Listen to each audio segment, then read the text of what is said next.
After the recent review of the Aris HPA engine, I figured I'd do one more HPA engine review, this time featuring the Sparklabs Wolf engine. This engine is designed differently than the common Polar Star and Wolverine engines. The Wolf engine has a purely electromagnetic nozzle, meaning it can cycle without air. The main valve is a direct valve, which is more efficient than the pilot valves found in other systems. This combined gives an engine that is redonkulously more air efficient and is much easier to tune for accuracy. A short backstory on this engine. I've been a fan of it and its predecessor, the Raven engine, for many years now.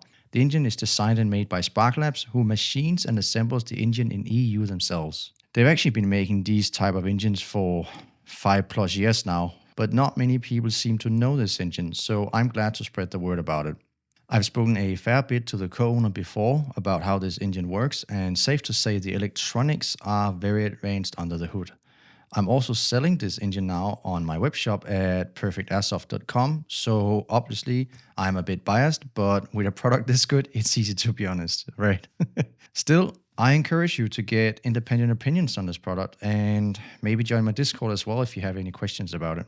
Quick feature list. It is a steel construction with some aluminium and plastic parts.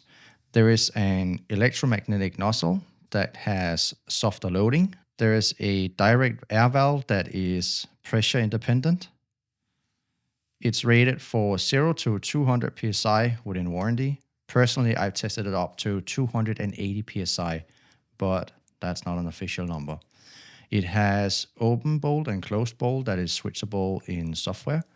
The nozzle loading force can be controlled in software also, very nice. The programming unit can control many options in the FCU, for example, binary, rate of fire, up to 5 selector positions on MM4, and many other things. The FCU has a magnetic trigger detector and a optical sensor for the selector plate. Additionally, it comes with a JST plug, but you can wire it to whatever you want, and you can use 7.4 to 11.1 LiPos.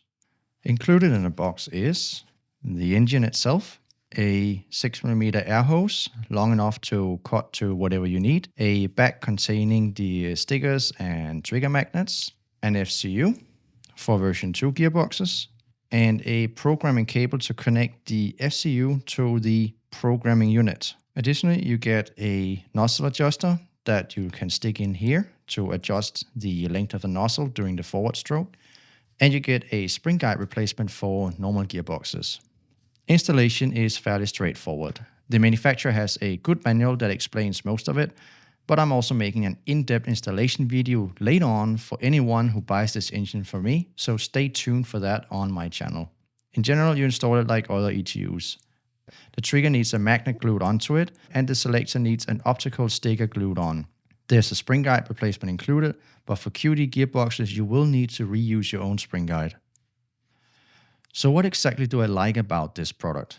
Well, in first place is the accuracy. It is a common issue with many HPA systems that they just work plain differently than an AG when it comes to accuracy and hop-up tuning. They're finicky with alignment and hop-up part combos. Often, the hop-up is barely consistent and only so with heavier BBs. Well, this is not the case with the Wolf engine and its electromagnetic nozzle. I've installed a handful of these and I've talked to other expert techs who use them, and the verdict is clear. When you install a Wolf engine, it's pretty much drop-in. The accuracy is always reasonable and the hop-up adjustment behaves like a normal AG setup would. And this ability to get a reliable result is the top one feature that stands out in the market. Accuracy is priority number one for airsofters. Obviously, the engine is not magic. The rest of the parts, especially the hop-up, needs to be put together right, but it's usually at least as good as the AEG internals it replaced. Second is the top-notch air efficiency. The Wolf engine is fundamentally different than other engines. Because the nozzle does not use any air for movement, and the valve is a direct opening valve, there is no air wasted anywhere in the system. All the air goes straight into the barrel. It does not get vented out of any other holes. It does not drive a nozzle that then opens up and lets air into the system. Additionally, the Wolf engine is able to run under volume and remain accurate. This further increases the air efficiency. I would estimate that you can shoot over 15,000 rounds on a 1.1 liter tank. Obviously, this depends on barrel length, BB weight, muzzle energy, and all that. But safe to say, if you're an LMG gunner, this is the numero uno choice for an HPA engine. Number 3, reliability. A big part of what I prefer in any airsoft gun I play with is reliability. If I know the gun is going to break or change how it shoots randomly, then I'm not comfortable using the rifle. Imagine going to a milsim and the gun breaks halfway through, or going to a night game and suddenly the hop-up setting changes during the night, not by you, but by the parts inside. Not a fun situation for anyone. So that's where I like the Evolve engine as well.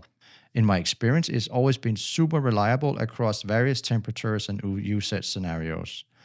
I think this comes from how it's constructed differently than other engines. The nozzle moves independently of air pressure fluctuations or O-ring friction that could change with temperature. And the same goes for the main valve, which has no additional moving parts except for a pull-away valve stem that sits on a flat O-ring. The electronics are surprisingly good.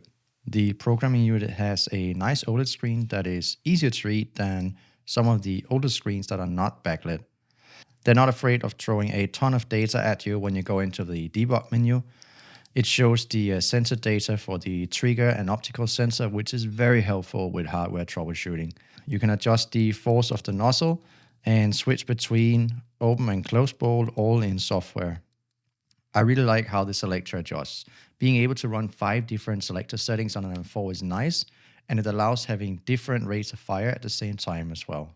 Additionally, it's a nice touch that it has an extra port for wiring external switches on the FCU. This allows using the FCU in custom builds or LMGs.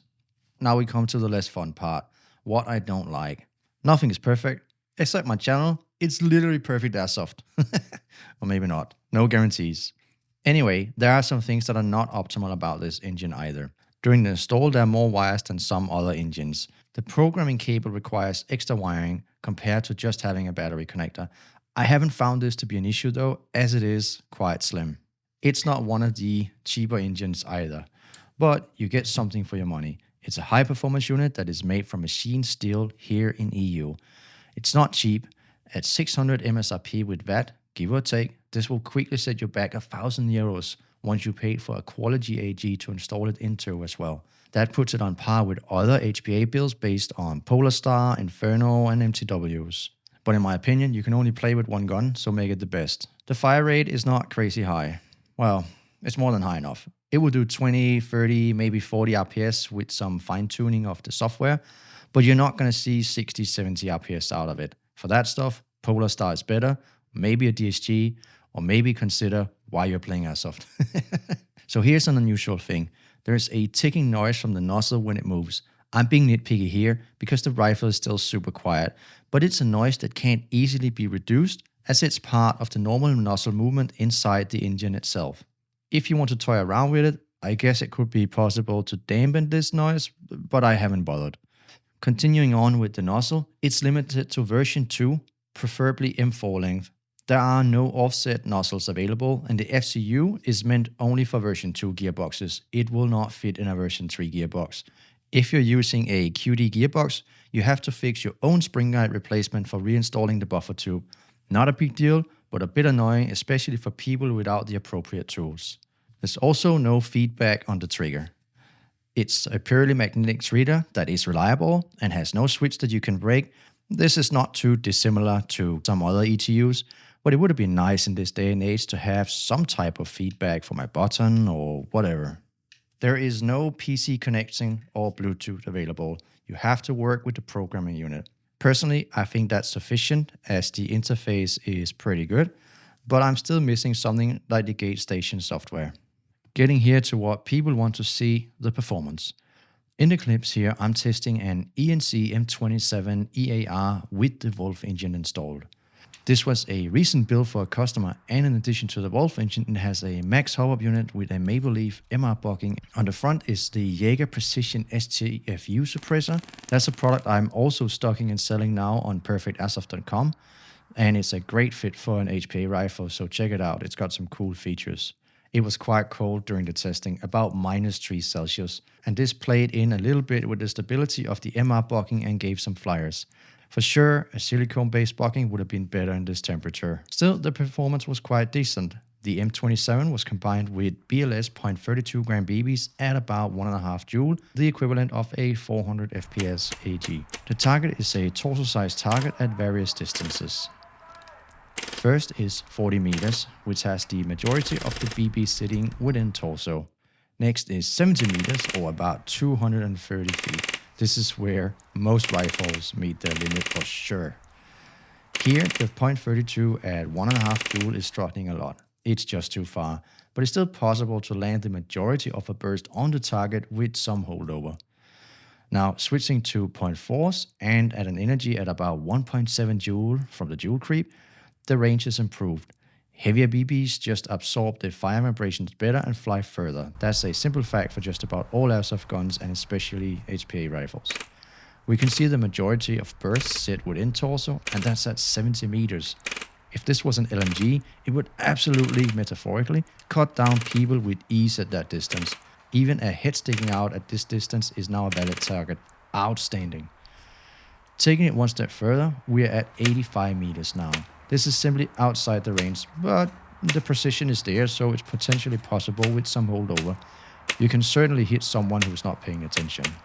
All of these tests were done with a stock 250mm barrel and no sights on the gun. And if you think the targets don't seem that far away, well, they are. Have a look. I want to highlight just how cool the electronics and the selector system is. So I've configured 5 selector positions on the M27 to show it. Position 1, safe. Position 2, binary trigger. Position 3, the normal semi. Position 4, lower rate of fire. Position 5, high rate of fire. Now, I don't need to explain binary trigger, but the position 4 and 5 are interesting.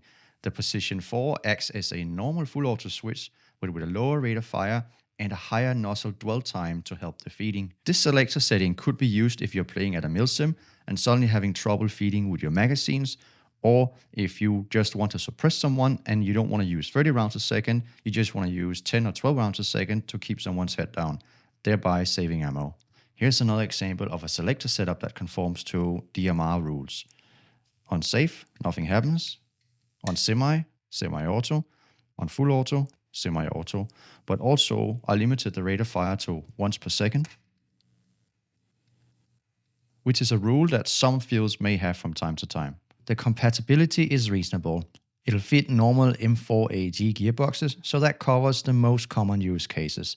Based on my testing and input from others, it fits okay in gearbox shells from Retro Arms, VFC, ICS, Specna Arms, Lancer Tactical, Norwich, and similar styles of normal gearboxes. The G&G, G2 and Crytek gearboxes are also possible, with small slight modifications by grinding away some material down here. So what's the verdict? Well, I like this engine. It's not perfect, but it's a lot closer to behaving like an AEG than many other engines in the market. And on top of that is a top tier air efficiency. But you still have to put the hub up together of the right parts to give it that extra cherry on the top precision. The market is always moving, but currently, this is the go-to engine for myself and what I recommend to others. Did you enjoy this review? Let me know in the comments. There is a ton more I could talk about this engine and other engines, so I love to hear particular areas that you guys are interested in.